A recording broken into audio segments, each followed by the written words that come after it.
Namaste to you, ladies and gentlemen, brothers and sisters, and welcome to the Friday edition of the Glenn Lall Show on frequencies 99.1 and 99.5 FM, and of course via our social media platforms. Miss Harris and I are back out here with you on this wonderful Friday evening, and we hope that you had a productive day and is gearing up for the weekend. Mr. Lall is still at home resting and sends his regards to you all. He said to let you know that he misses being here and misses all of you and is grateful for your continued love and support and looks forward to being back with you soon. I will now hand the microphone over to Miss Harris, who will take us through tonight's program. And as always, you know the drill. Once time permits us, we will take your phone calls. It's Friday, and you know we love to keep things Friday on the Glenn Lall Show. So with man of the moment, the woman of the moment, the man of the moment is going to be back soon, like I've mentioned before. So I hand things over to the woman of the moment. Miss Harris, over to you. Namaste. Namaste.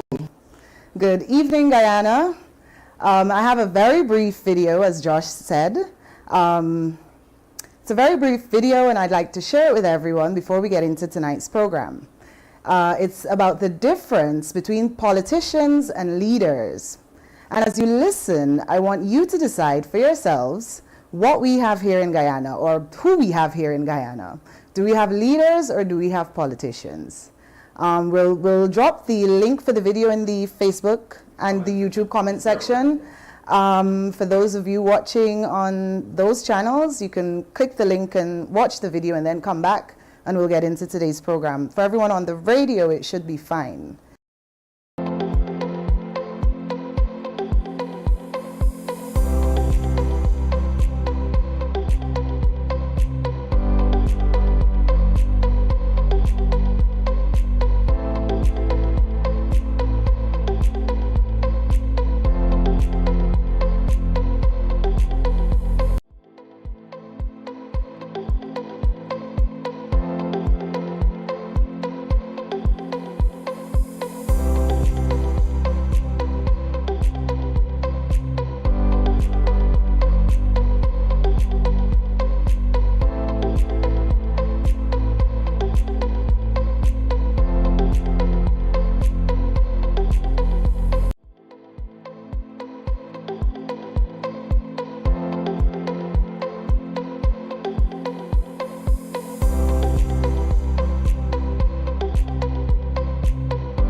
Okay.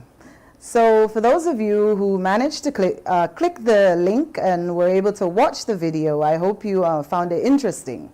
Dr. Miles Monroe starts off by saying that don't ever believe that politicians are leaders. He said that the system that we have does not produce leaders. It produces politicians, and their main concern is the next election and staying in power. He makes a key point.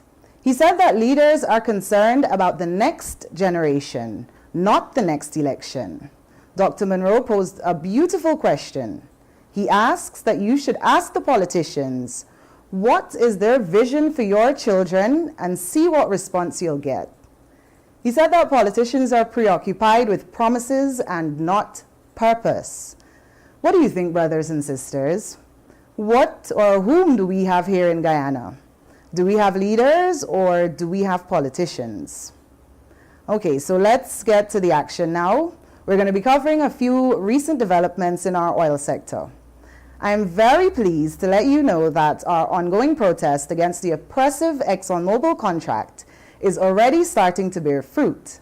In today's Kaieteur news, we carried a story where the Shadow Oil and Gas Minister, David Patterson, during his budget presentation, stated that the opposition is ready to support a renegotiation of the Exxon contract.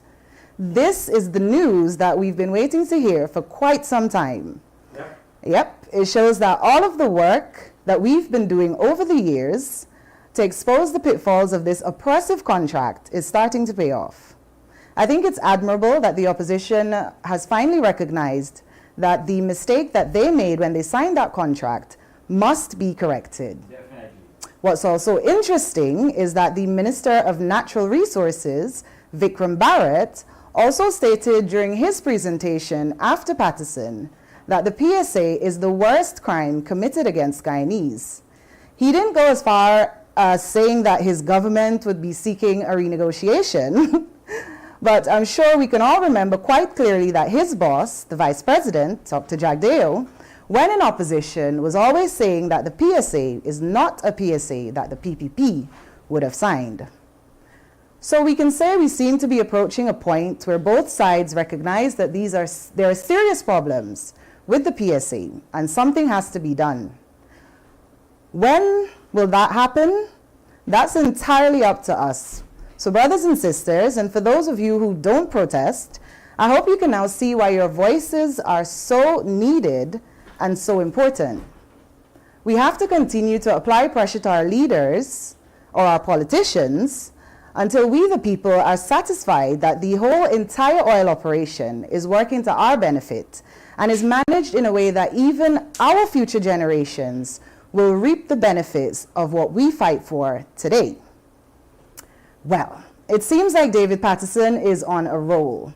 Perhaps our criticisms of him have jolted him into action, and he's now urging the ongoing budget debates to using the ongoing budget debates to air out his feelings about the oil. This time, it was the insurance issue again. Despite the previous administration's many failures with the oil and gas, Patterson said they'd managed to get an agreement with Exxon and the other parent companies to get full coverage insurance in place.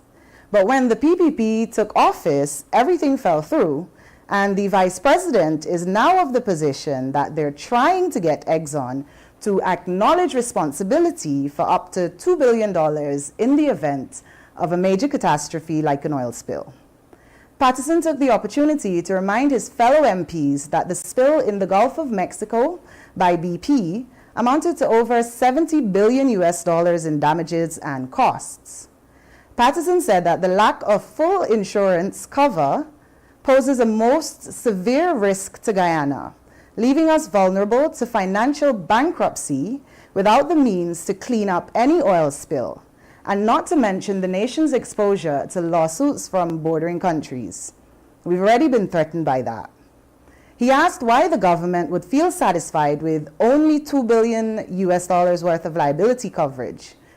Brothers and sisters, we should all be asking our MPs why we should be satisfied with only $2 billion coverage, when all over the world we're constantly being reminded that oil spills can happen at any time, and that the financial costs run into the billions, notwithstanding the damage to the environment and the destruction of people's livelihoods. We're coastal dwellers here in Guyana, and we depend on the ocean and rivers to sustain us, to provide food for us, transportation, and many other things. We're already seeing the impact of what they're doing out there with our fisheries, and we should have already realized that we're on our own. So what can $2 billion do for us when there's an oil spill out there? $2 billion can't pay for the cleanup. It can't pay for the restoration of the environment or the losses to marine life. It can't compensate the fishermen and all coastal dwellers. Every single one of us who depend on the water is out there for survival. Even the most corrupt countries in Africa, who have the most brutal dictators and leaders, have set standards for themselves. So why are our leaders not negotiating full coverage insurance as against looking to get ExxonMobil to acknowledge a miserly $2 billion? Just this week, there was another oil spill in Nigeria, where an oil production ship exploded, killing 10 people and causing massive environmental damage.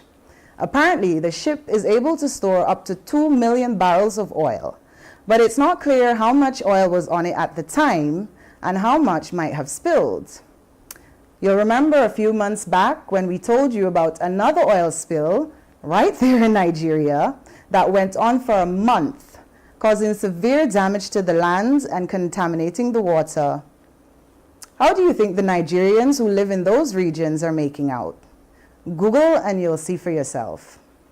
Guyana should take these many examples of what goes wrong in oil production and get full coverage insurance, not just to protect ourselves, but to protect our environment and the entire region. It's only fair. So, despite the lack of insurance, the race to pump baby pump and drill baby drill is picking up speed again, with the Vice President announcing that the licenses and permits for the fourth project, Yellowtail, have already been drafted and will be awarded in March, next month. You remember last month in January, the government put out an invitation for bids for companies to review Exxon's field development plan. Those bids were only closed yesterday. And would you believe it that on the heels of that, wow, the Vice President is saying that by Monday, the 7th of February, should all go as planned, they will have selected one of the 12 companies, many of which are friends with ExxonMobil and have done business with them many times, to do the 50-day review. Yeah, well, could somebody please call and explain to Josh and I how it is that the bidding process just finished yesterday, and by Monday the government will have already selected a company, brought them on board, given out terms of reference, entered into agreement, and begin working, all by Monday. We all know things do not happen that quickly, and in 3 days' time, and in Guyana. But this oil sector is full of surprises, and if it's been good for one thing, it is making our politicians work really, really fast, something we're not so used to. On Wednesday's program, I'd mentioned that CGX had found oil in the quarantine block right here in Guyana. But we still have no idea as to how much oil they found. What we do know is how much it's costing us for them to find this oil. CGX has already submitted a bill to us for $155 million US. And that was from the first dry well that they encountered.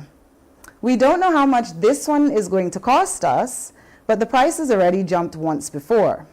Back in December last year, CGX had said that the drilling for the well was 90% complete, and that the $115 million US they'd projected it would cost to drill that well had to be revised upwards to $125 million US dollars.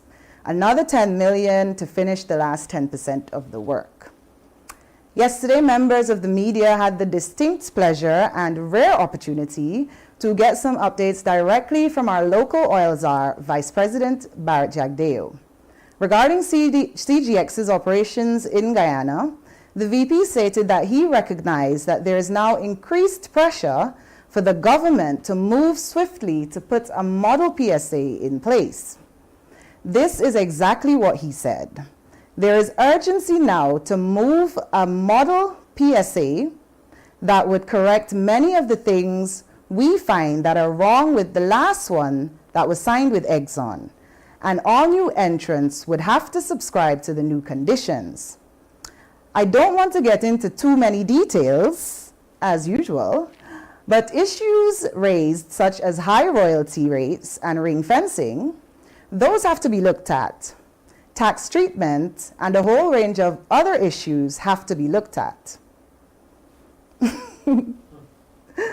Isn't it funny that the Vice President recognized that the whole range of issues he just mentioned regarding the current PSA between the government and Exxon can be fixed?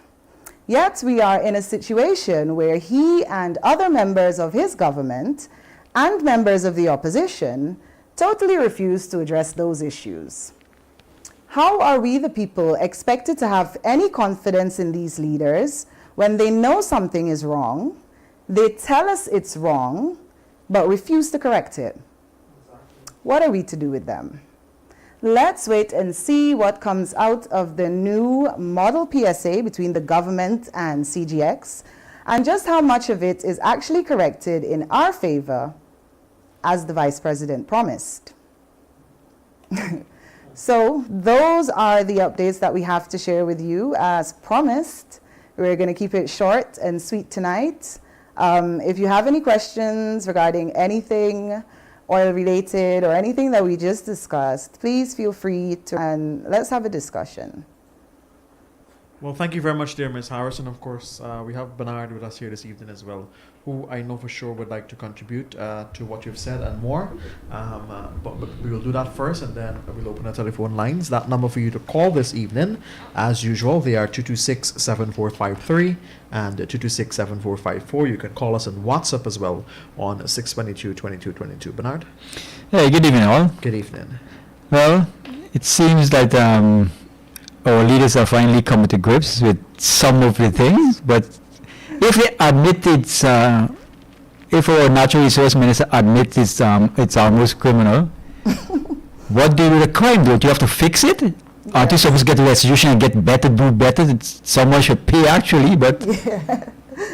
We live in that society. But let's go to this insurance business. So now when they say when they have these oil blocks out to auction, they tell you straight up front that you have, before you even bid for the blocks, that you have to have full coverage insurance even before bidding for the block. You have to have full coverage insurance. They tell you that straight up. If you're not going to get a full coverage insurance, do not even try and bid for the blocks. Right? Exactly. Mm-hmm. It's a prerequisite to doing business for many countries, many companies as well. If you get into business with the company is supposed to have insurance from the inception before anything even starts. You're meant to have insurance. That is because the business is dangerous. The oil development, especially deep sea, is very dangerous. It's very dangerous. Oil spills happen and things. That's why we have to have insurance. It's a key thing, as our former finance minister Singh says, Dr. Singh. Our insurance is the most vital toolkit in your... Mm-hmm. Right? You have to have insurance. I remember that, yes. Mm-hmm. Right?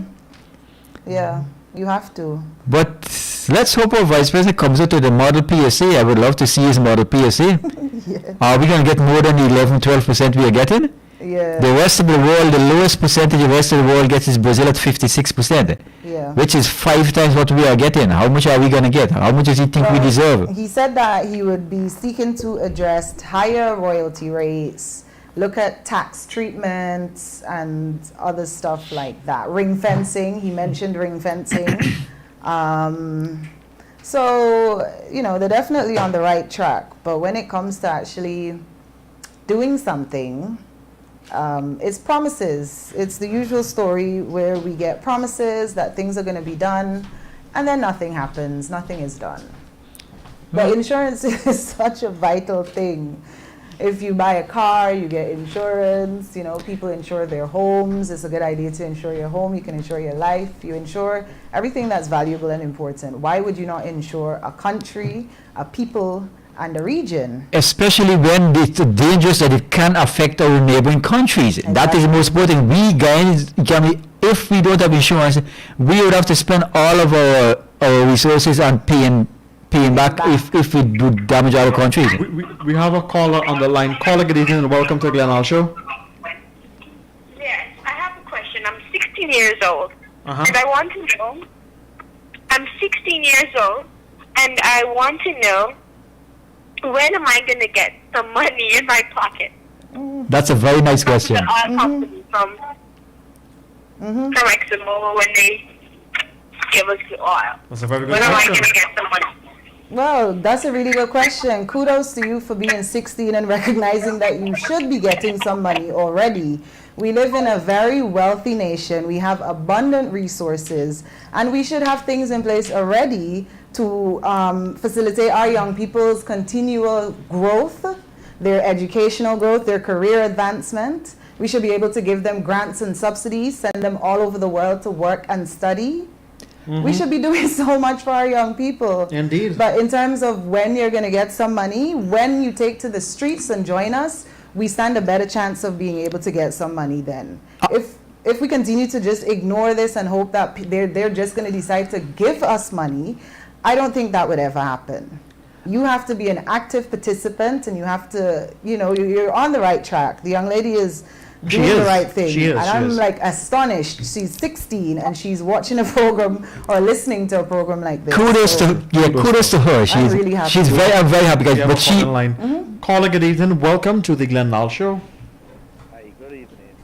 Hello. Hi, good evening. Hello. Yeah, good evening. Good evening to you. Good evening. Yeah, I calling concerning with the issue. Good. 2020. Right? In 2026, the contract supposed to renew. Okay. What changes they're making in the law legislation and what's not in time for 2026? That's a very good question. So we have different legislation that governs the oil sector. Right. The one currently that we have is the Petroleum, Expiration and Production Act, right? PEPA. Right, I think that was from like 1976. Right. Yeah. And that has been said to be outdated. They're supposed to be working on that piece of legislation to put things in place so that situations that we have had occur in Guyana can't happen again. There are loopholes. We haven't had the benefit of understanding at that time. We hadn't had the benefit what exactly happens in oil exploration and production. Now that we have seen what happens everywhere, we should have already had in place amendments tabled and gone through the full legislative process to Right. become law. But Listen that to- hasn't happened. You'll see that the government rushed Listen to... to the VP last night. He didn't mention anything about that. Exactly, but look at what they're rushing to put in place. The amendments to the Natural Resource Act, those weren't 100% necessary or as pressing as the amendments to the Petroleum, Expiration and Production Act. The fact that that piece of legislation is still in place and we have all these things, all these loopholes, the illegalities, especially as it relates to the provisions in those legislations, in that legislation, those things should have already been taken off the books. Well, That's where the priority should have been. We need to pressure the government to forget the old act, the 1970 Act, to update. Because Exactly. that's what the international Exactly. people keep telling them over and over. Yes? That's why we So, have to keep discussing it. We have to keep exerting pressure on these politicians so Precisely, that yeah. they understand that we understand what needs to We happen. need more people like you to come out and you guys put the continue pressure to on. keep the pressure on. Thank you so much. Thank you, and thank you for engaging, because a lot of people wouldn't even think about that. But you remember when we were discussing the Natural Resource Act and why it is that we're rushing to change that, we said the same thing. That's not the priority. The Natural Resource Act had $607 million in it. Yeah, What's the rush to spend it? true. And then you amend the act, and then you take out the money to use on nothing that you amended the act to say that you would use it on. I don't see any green initiative projects. I don't see any response to natural disasters, but yet the money has been put into the nation's budget. That's true. Caller, good evening and welcome. Hello, good night. Good night. Good night. Good night. Go ahead. Good night. You're listening. Yeah, Hi, good night. Me want to make a comment. The Myra Falls project, what I want to have is this, Mr. Jagdeo say, you're cut into half the light electricity. Me no believe that the electricity might cut into half because Mr. Jagdeo been promised the people in Region 6 that when the Kellen factory bill, he gonna cut into half. Until now, the electricity can't cut into half. It go up just like that. So, me not believe anything that will Mr. Jagdeo told the people in the Yep. this country here. Because everything and be lie to them. Yeah, I agree with you on that. And then may I make a next comment. In Region 6 here, I have faced a lot of difficulties with this road here, man. The Yep. president, the minister, Agil, them come twice a month at Region 6. 52, you get a whole piece of road this party, bad. The minister a pass. Everybody, the government a pass. Them not, me love them people is not see that this road so bad. And them a make one road of 58 to go into the bush. They make one another one of $58 multi-million-dollar road to go into the Kanji Creek. Exactly.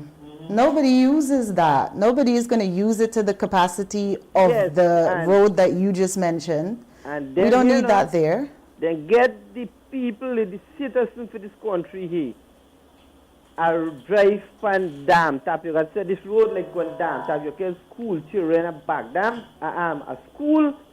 Then car can knock you down the road, cannot properly pair, not properly fixed properly. Me don't know to me, for me wise, me think the government should put people that got non-education will get vision can do a proper job. Yes, that's very true. Yes. There's a difference between being educated and smart and still being an idiot. Yes. And there's a difference between being a politician and having a plan for a country and being a leader and having a vision for a country. Because me see them come often here and me see them do anything across this country. Then Yeah. the next thing me get to say. Yep, you just hear investments, we're committed to development, we're committed to this, we're committed to that, we're committed to jobs. Yeah. And, It's quite ridiculous. and then here the next thing. This is our next part. Poor people live across this country, right? And Too many. poor people like want piece land where they cultivate, where they can do farming Yep. or do anything for themselves. Them only got to depend and live on people with people job and sufferance, stooge bottom people. And then the next thing, them get them land. Exactly. They get like Blackbush Cola. Me want to ask which government, I slow the which government open cultivation area like Blackbush? None. If Blackbush not been open, people not been get some cultivation if to plant. Right? So Yep. them a give way the rich people them all the land and poor people Yes. remain poor. Definitely. It is. Thank you so much, Carl. And if you see whether I open this road to go 52 and 58 there, I just a few people might drive on the road. And a multi-million-dollar road, and I get a citizen to drive on them. Yeah. That's what's happening in Region 60. Yeah. Okay, thank you. Yeah. Thanks for your contribution. Definitely agree. Yeah, I indeed. mean, there's supposed to be quite a big figure that they're spending on infrastructure, but we really shouldn't even be at this point where we still have to build roads in this country. Building roads, building bridges, those things should have already happened because we've already had the money, the finances, but we've never had the vision from our leaders to actually do those things. Guyana should be operating in a whole entire different manner at this point. So the fact that people are using a road that's not even anything close to a road, what a road should be, that's just, I don't even know. I don't have words for that, you know? And the fact that the government actually visits the area, actually use the road, it's like, so you see that there's a problem, but we're not going to do anything about this problem. Instead, we will go to some international bank, borrow some money, announce we're doing some big infrastructural, works or something. We get the money, and then nothing actually happens. Well, it's the same that the seed was wrong with the PSA, does nothing to fix it. So the seed would then do nothing to fix it. Yeah. That seems to be a problem. Yeah. You have to wonder if Guyanese don't get fed up because it's been an intergenerational problem. My parents' generation been through the same thing. That's why they left and many others left. Our grandparents went through the same thing. It's like, when is change going to happen in Guyana? Indeed. Well, China became a first world country because their leaders had 5-year plans. Every 5 years, the leaders in China had a 5-year plan in which they worked and they executed a plan to a T. Yeah. And they achieved what they planned. The Chinese government does not operate without a 5-year plan. Every time they have their 5-year plan and they work and they execute it. They brought hundreds of millions of people out of poverty within a short 2 or 3 decades. Yep. The amazing progress in China has been made has done because their leaders have vision.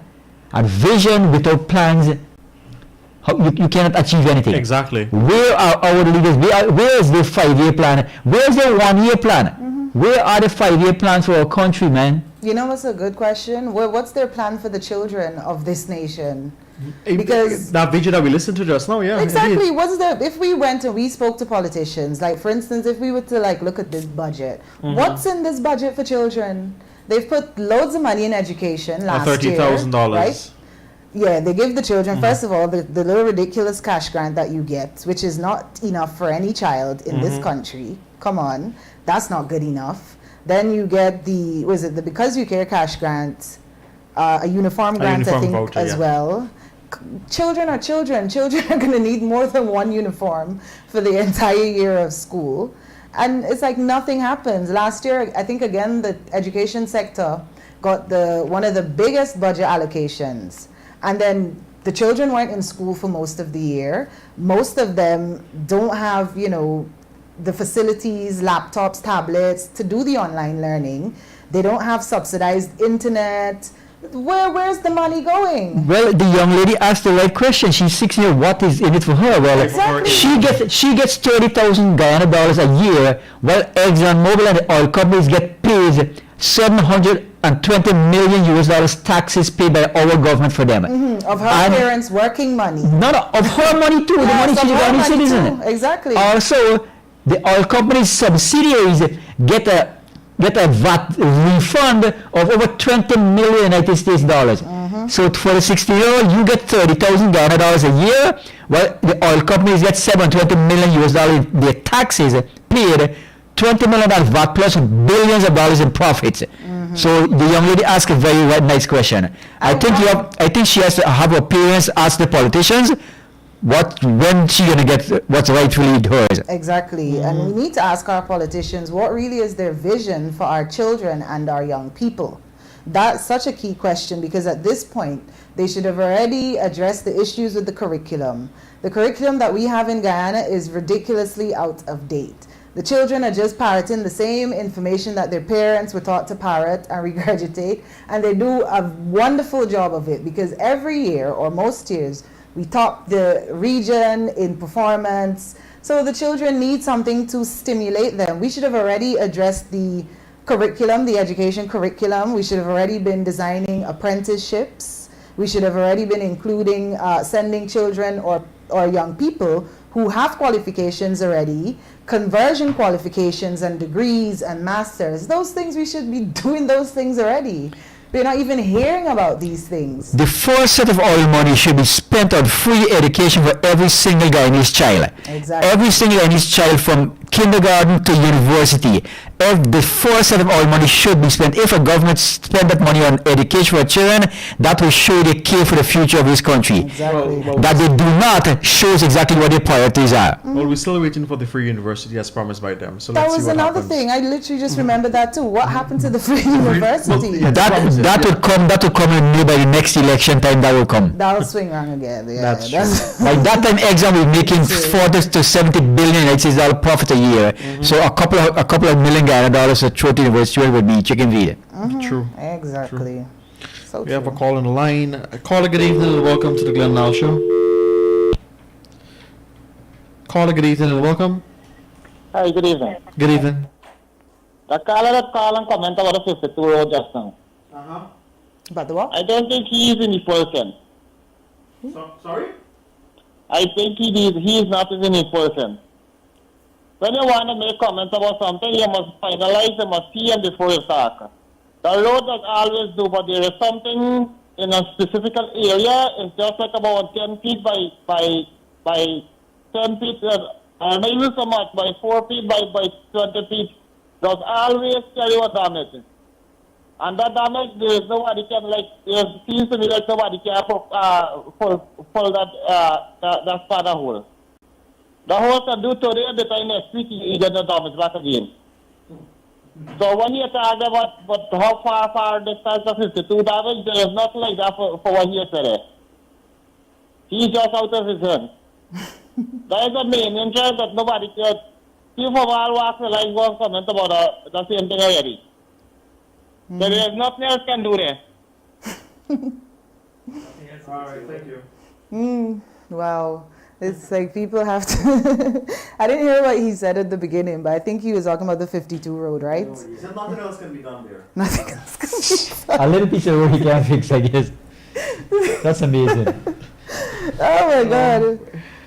Well, I guess we must lay ourselves on the road and protest there too, and then maybe they might come. And while they're removing us, they'll come and fix the road as well. Well, the guy said they fixed it so many times already it can't be fixed properly, so I don't know. Well, what is something is wrong there? That's Are they not doing it right? That's what I want to Not know. one piece of the problem all the I time. wonder how much has been spent on Well, fixing that it. too. Maybe we should look into that. Maybe that's the whole idea, to keep spending money to fix it.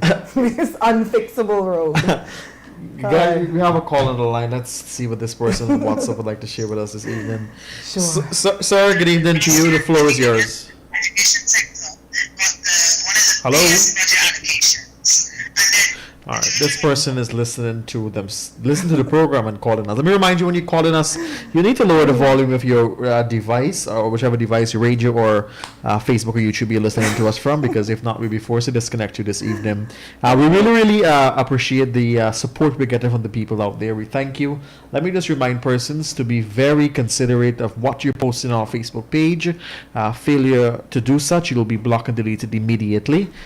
So please be careful as to what you are telling us on our Who is Facebook page. misbehaving in the comments? Shame on you people. You are So blocked we anyway. have another call in line. Hopefully this person. Hello, good evening. good night. Good night to you, Good sir. evening. Good evening. Am I on the Glenn Lall Show? Yes, you are. Okay, good night. Here, Good night. good night to everybody. Good night to the panel. Good program. Thank you. Good I mean, night. Thank you. I just wanted to come off of this oil topic, right? Because everybody just focus, the government focus, everybody just focus on this oil problem and leaving back so many problems that Guyana have right now, Yep, that's true. right? Because, for example, the workers' union, there is not a worker union in Guyana. Yes, a lot of people I complain. always speak about this. there is not a suitable worker union in this country for our own Guyanese. The foreigner them come in here and get better benefit than a Guyanese. Yes. I always criticize that, you know. So maybe there's a lot of things escaping from the government. You know, everybody they just focus on this island gas, and forgetting the basic problem on this country. Get me? Yes. Yes. We agree with you. We definitely Yes, agree. because, for example, there is a hotel building in Guyana. I don't know if it's a Pegasus Hotel or a hotel around the area.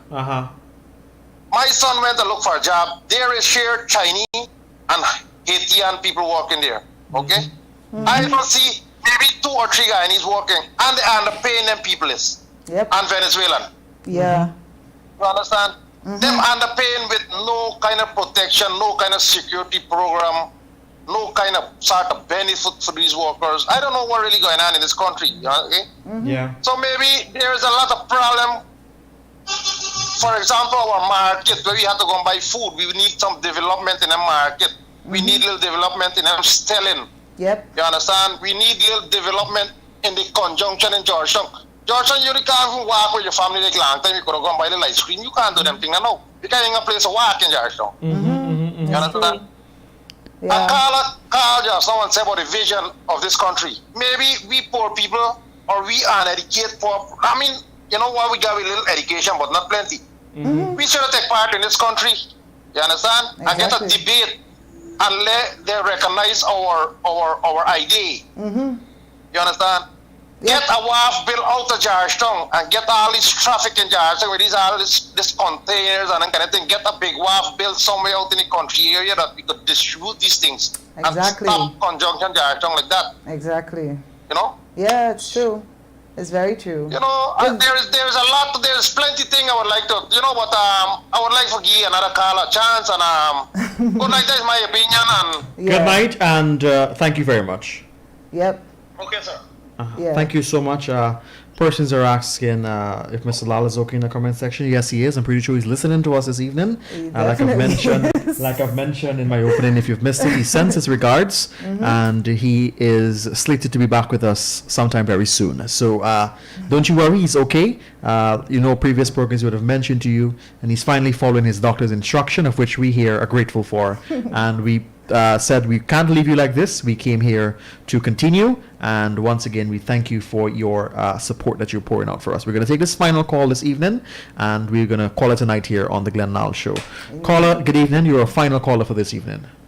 Well, thank you, sir. You're welcome. Thank you all for educating everybody. It's a Glenn Lall Show sharing a lot of education for the people of this country. But you know, we're listening to 16-year-old girl just now. I'm so proud And I'm of her. 63. Yep. And she's asking for her money, and I'm 63, and my wife is 70. And we never go for penny, that beggar man, that pension up for beggar. Guyanese children, got them as beggar for send them for collect the money. More than tell about $28,000. You have $1,000 a day. Exactly. What that can do for the old people? Nothing. There is some beggars, Guyanese children, got them old parents as beggar. Me children them. None of them can send me or me wife for collect the dole. Or give me or me wife tilapia for eat. I will never give them that. The president grandfather never give me tilapia for eat. He don't eat tilapia. Mr. Kaieteur, Uncle Kaieteur from Lall, he was the president of the masjid. He don't eat tilapia. Them is dark food. Yeah. But you see, I'm going to tell you about tilapia for we. that's why we should not be accepting it. Money. That's why we should not be accepting it. Guyana has so many different types of fish. How they think. Yes, How they exactly. think. That's how they regard the Guyanese Guyanese people. pension. Yep. You know that petty cash. Exactly. It's petty cash. That man, me shame.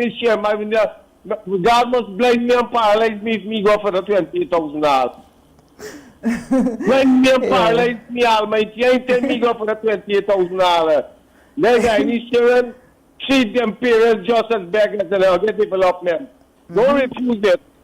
All right. Yeah, Thank it's you. true. Thank you very much. Yeah, you take care. You did a good job. We listen Thank to you. the program. Yeah, thank you. We recognize you. So thank you for continuing Thank to you. support Thank us. you. Even Thank you though for it's your not support. Mr. Lall. I know Mr. Lall has his fans.